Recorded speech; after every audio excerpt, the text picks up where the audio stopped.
언제부터인가 우리는 중국으로부터 시심찮게 듣는 이야기가 동북공정입니다. 중국 대륙에서 동북지역이라 하면은 동북 삼성을 포함한 만주 일대를 일컫는데요. 우리나라에서 중국의 이 지역이 우리의 옛 땅, 고토이다 주장할 것을 우려해서 이 동북지역은 본디 중국의 중화, 한족의 변방이었다는 사실을 선수치고 나오는 것입니다. 그 근거 중에 하나가 신라가 백제를 660년에 멸망시키고 또 668년에 고구려를 멸망시킬 때 당나라의 힘을 빌려서 나당연합군을 형성한 것이죠. 그래서 전쟁이 끝나고 신라는 대동강 이남을 차지하면서 미완성 삼국 통일을 한 거고, 당나라는 그 전리품으로 대동강 이북을 차지하다가 670년에서 676년까지의 나당전쟁 7년이 끝날 때까지 한 8, 9년 정도의 지배 경력을 근거로 해서 지금의 북한 땅도 중국 고토였다고 주장할 판입니다. 그렇게 따지면은 일제 36년 치하에 있던 대한민국의 역사는 일본의 역사의 일부라고 해야죠. 그리고 인도의 역사는 영국의 역사 일부라고 해야 되고, 필리핀의 역사는 미국의 역사 일부라 해야 되고, 베트남은 프랑스의 역사 일부라고 해야 되지 않습니까? 이 발해가 698년에 건국하고 발해 땅은 현재 북한, 중국, 러시아에까지 걸쳐 있는 거대한 대륙입니다. 그러니 중국 입장에서는 지금 북한도 자기네 땅이라고 선수를 치면서 이 동북 지역을 자기네 영토로 고착시키려고 하는 작업이 동북공정이죠. 또 하나 중국이 억지를 쓰는 게 신장 위구르 지역에 비슷한 논리로 영토를 주장하는 게 서북공정이고요. 티베트도 자기네 역사이고 영토라고 주장하는 게 서남공정입니다. 나가서 베트남도 자기네 역사 안에 두려 합니다. 예전에 우리 월남전 당시에 베트남을 월남이라고 부르지 않았습니까? 이 월남이라는 어원이 중국 월나라의 남쪽이라는 뜻이거든요. 그 우리나라 고대 역사를 짚어보면 동북 지역은 우리의 고토가 맞는데, 지금 중국은 14억이나 15억이나 하는 인구에다가 거대한 대륙을 차지하고 있으면서도 대만이나 홍콩, 티베트 등을 손아귀에 놓지 않으려고 하는 이유는 무엇일까요? 여기서 우리는 중국의 역사를 짚어볼 수밖에 없는 것이죠. 2020년 기준으로 중국의 인구는 14억 1천만 명이라고 그럽니다. 91, 2%가 한족이고 8, 9%가 56개의 소수민족으로 구성되어 있다고 그래요. 중국 대륙의 많은 부분이 원래 이 소수민족의 땅이었다고 그래요. 만약에 91, 2%에 달하는 한족이 모든 소수민족을 독립시키고 땅도 되돌려준다고 한다면은 한족 자기네 땅에서는 서로 칼잠을 자도 부족할 정도로 그 영토가 하찮다는 거죠. 그러니 신장 위구르니 조선족이니 티베트 등등 독립시키지 못하고 잡고 있어야 하는 거죠.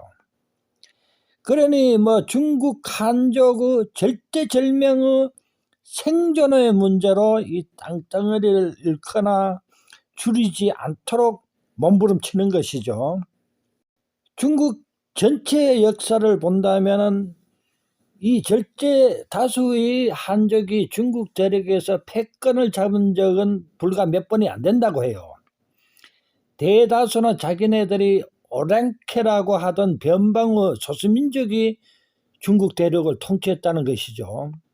중국 대륙이 최초로 통일된 것은 기원전 900년경에 진나라였다고 그래요. 진시황, 이 진시황이 최초의 황제란 뜻이죠. 그러나 약 300년 후에 기원전 200년에 멸망합니다. 그리고 들어선 나라가 한나라인데요. 이 진나라가 백성들을 과도한 노역을 시키고 또 뭐 호화로운 궁궐을 짓고 하다가 망한 것이라고 그래요. 이제 여기서 제가 남 앞에서 뭐 역사 이야기할 정도가 못 되는 사람인데 이 운우세 둥지의 필요상 억지로 하고 있는데요. 이 앞으로 이야기가 부정확하거나 틀린 부분이 있을 수 있습니다. 그래서 유튜브 항연필의 한국사를 보시면 이 역사 문제에 대해서 아주 큰 도움이 될 거라고 생각합니다. 하여간 이 중국이라는 나라가 뭐 하왕조, 은나라, 주나라, 뭐 춘추 전국 시대를 거쳐서 최초 통일국가인 진나라, 진시황 그러면은 이제 불로초로 유명하지 않습니까? 그리고 진나라 다음에 한나라, 또 뭐 위진 남북 시대, 위나라, 청나라, 오나라 이런 삼국 시대, 다시 또 남북조 시대 하다가 수나라가 581년에 들어서죠. 이 수나라와 한반도의 관계는 고구려 때 전쟁이 일죠. 여기서 수양제와 을지문덕 장군의 살수대첩이 있던 시기였습니다. 수나라 다음에 들어선 게 당나라인데 신라가 백제와 고구려를 멸망시킬 때 나당연합군을 형성했죠. 이 당나라도 이 자기네끼리 권력 다툼과 농민 반란, 항소의 난 등으로 망합니다. 그 다음에 이제 요 나라를 거쳐서 송나라가 들어서고 그 다음에 금나라가 왕조를 이어가는데요. 이 금나라는 여진족, 북방의 여진족이 주축이 되었는데 발해 전생기에는 발해 백성들이었습니다. 이 사람들이. 이 금나라 다음에 원나라가 들어섰는데요. 원은 몽골의 태무진 세력이었죠. 한반도는 이 고려시대에 최충원의 그 무신정권 60년 동안에 이 원의 압박을 받아가지고 거의 한 100년 동안 이 고려의 원 간섭 기관이 형성됩니다. 이 원나라가 또 명나라에 의해서 망하게 되죠. 근데 이 들어선 명나라가 그야말로 지금의 중국 인구의 90% 이상을 차지하는 중국 한족의 패권 시대입니다. 명나라는 또 임진왜란 때 조선을 돕기도 하지요. 당시에 조선의 그 권력자들 사이에는 지금의 우리나라에서 친미 세력과 같이 거대한 친명 세력이 형성되었던 시기입니다. 명나라가 또 그 멸망하는 가장 큰 원인이 한간 정치라고 하는데요. 박근혜 정권 당시에 십상신이 뭐 한간이니 하는 말 많았지 않습니까?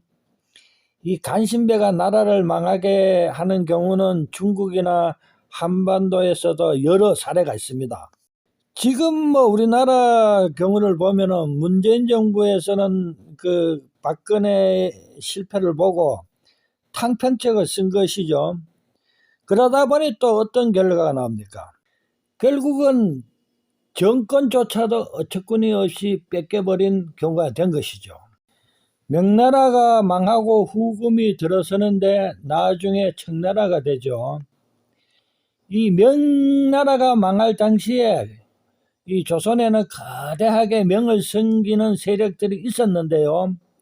이로 인해서 병자호란이 일어나고 조선의 인조가 이 청나라 왕한테 끌려가 가지고 무릎을 꿇고 머리를 9번이나 땅에 박는 삼전도 굴력이 있었습니다.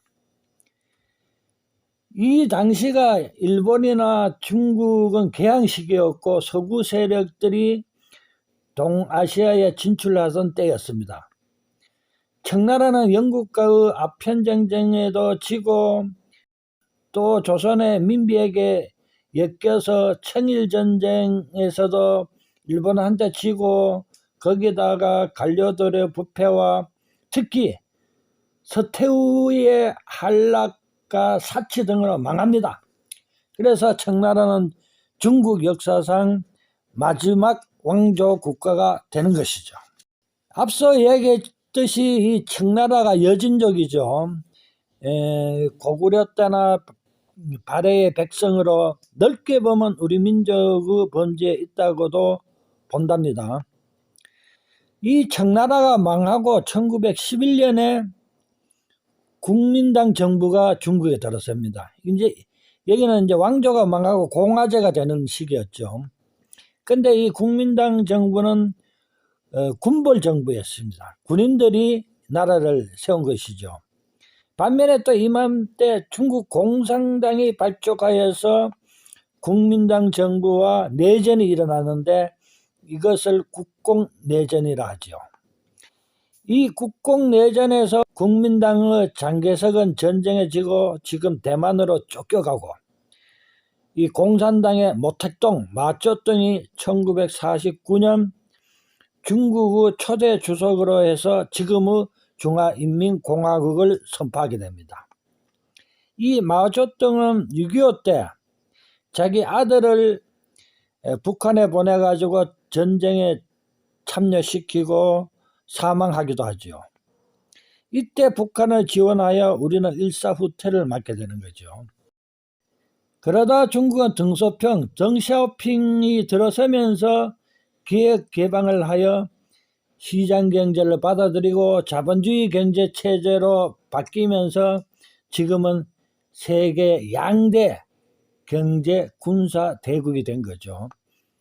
지금은 우리나라가 중국에 대한 무역 의존도가 전체의 4분의 1 정도 되는데 이 초석을 깐 우리나라 정부가 노태우 정부입니다.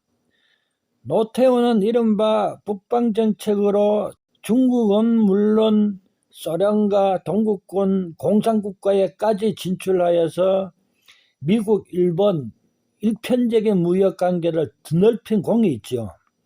거기에 지대한 역할을 담당한 이가 또 육광화국의 항태자로 불렸던 박철원이었죠. 아유, 여기까지 해야겠습니다. 이게 뭐 능력도 되지 않는데 간신히 마무리하기로 하고요. 하여튼 뭐 이런 좀 전문적인 분야에는 전문가가 나서 주면은 좋은데 말이죠.